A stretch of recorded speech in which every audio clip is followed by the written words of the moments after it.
Petrol और diesel के दाम आसमान पर हैं और यही वजह है कि एक बार फिर इन पर लगने वाले टैक्स में कटौती की चर्चा शुरू हो गई है। केंद्र सरकार ने विपक्षी दलों की सत्ता वाले राज्यों से वैट कम करने का आग्रह किया है।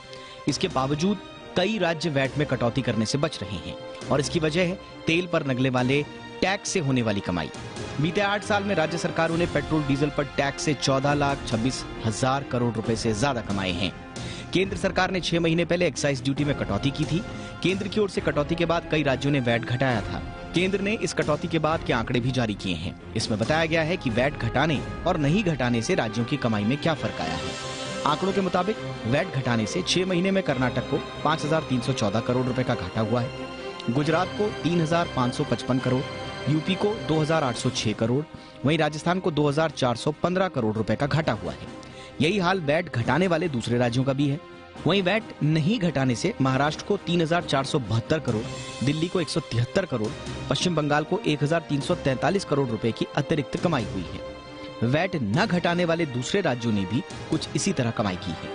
ऐसा नहीं है कि सिर्फ राज्य सरकारें पेट्रोल डीजल से छप्पर फाड़ कमाई कर रही हैं। केंद्र के लिए भी तेल पर टैक्स कमाई का अहम स्रोत है।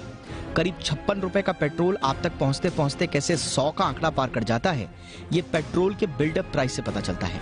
इंडियन ऑयल पर मौजूद आंकड़ों के मुताबिक 16 अप्रैल को राजधानी दिल्ली में पेट्रोल की कीमत 105 रुपए 41 पैसे थी।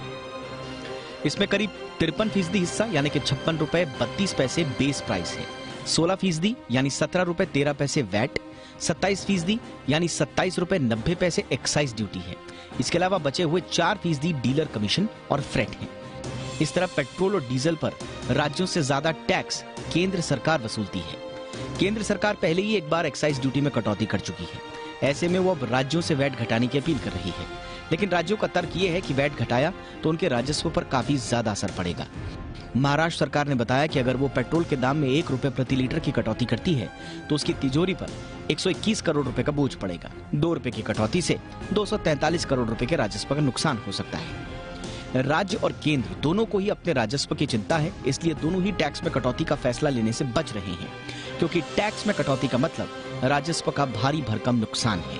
लेकिन आम आदमी की कौन सुनेगा, ये एक बड़ा सवाल है। ब्यूरो रिपोर्ट, जी बिजनेस।